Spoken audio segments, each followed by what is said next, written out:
One of the recurring problems that I have seen at Doohickey Company is dealing with discipline. I have seen issues with communication, respect, production performance, and all of that can be fixed with some simple discipline. Before jumping straight to firing, there are many disciplinary measures that can be taken to help the current employees improve. It is not only a change that needs to happen within the line workers, but also with the managers.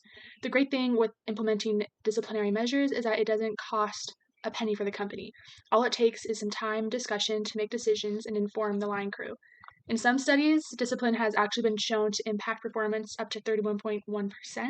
So if you're able to maximize the performance, you're both getting the most out of the wage that you're paying your employees and producing more product, allowing the company to bring in more money. But the first solution is the bare minimum, and this is what needs to be determined first, even before you go on to any of the other solutions. The first thing that you need to do is to create a clear and reasonable expectation. Outline them for all of the employees. The managers and I can work on determining what is expected of the line workers. It could be anything varying from production numbers, communication between managers and other coworkers, or levels of safety. The employees cannot gauge their own performance and improve if they don't first know what is expected of them. The second is more of a preventative measure. In order to prevent the need for discipline, you can motivate your employees to perform well. Many studies have found that the best ways to increase motivation is to give them the feeling of making a contribution, recognition from superiors, respect from our coworkers, opportunities to be involved and informed in what is happening, and having meaningful work. This is something that all of the managers can work on to incorporate into their interactions with the line workers. One very simple way that the managers can do this is by recognizing and reinforcing good results. When a line worker sees that a fast worker or a good communicator is receiving positive feedback and respect, not only will the person receiving the feedback be more likely to do that kind of behavior again, but other people will notice and will naturally want to do the same and get the same kind of feedback. The second is more of a preventative measure. In order to prevent the need for discipline, you can motivate your employees to perform well. Many studies have found that the best ways to increase motivation is to give them the feeling of making a contribution, recognition from superiors, respect from our coworkers, opportunities to be involved and informed in what is happening, and having meaningful work. This is something that all of the managers can work on to incorporate into their interactions with the line workers. One very simple way that the managers can do this is by recognizing and reinforcing good results. When a line worker sees that a fast worker or a good communicator is receiving positive feedback and respect, not only will the person receiving the feedback be more likely to do that kind of behavior again, but other people will notice and will naturally want to do the same and get the same kind of feedback. The third and fourth possible solutions are two different ways to create disciplinary procedures. The first is the traditional progressive discipline, the one that you probably think of when I say discipline. With this style, we would outline several steps to take to meet with the individual that is performing at an unacceptable level. With the first incident, the most common first step is to give a verbal warning. With the second incident, a more formal written warning is given, reinforcing what was previously said. And the third step is an unpaid suspension.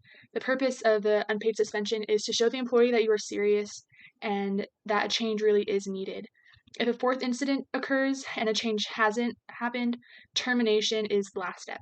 A great aspect of this method is that it gives employees several chances to do better before being terminated, but one disadvantage is that the people who are causing the problem are getting all of the attention from the managers, and the positive feedback that I talked about earlier doesn't happen as much. Another disadvantage is that it can create a tense relationship between the employee and the manager. The line worker could fear his manager and think that they are out to get them. And the next approach, the fourth solution, is called positive discipline. It was designed and conducted as an experiment in Brownsville, Texas. They experienced so much success that they started to use it in all of their Union Carbide plants. It is similar to progressive in that there are several steps before termination. In this method, the first step is an informal discussion. The manager should remind the employee of the expectations and give advice or brainstorm some possible ways to improve.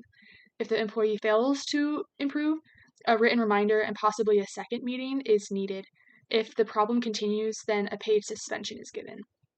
The suspension is purposefully given as a day for the employee to reflect about whether they are willing to make the needed changes or if it's in their best interest for them to resign and find a new job.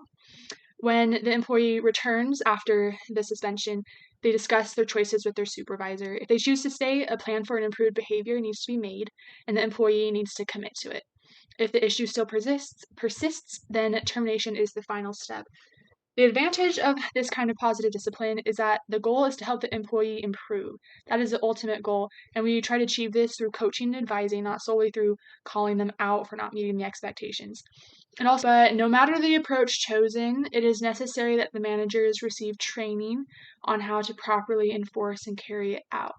They need to be consistent, and if the manager is too picky or unfair, the motivation and performance of employees can go back down and be worse than it was before. It is also essential to document the incidents that give reason for discipline and the measures taken.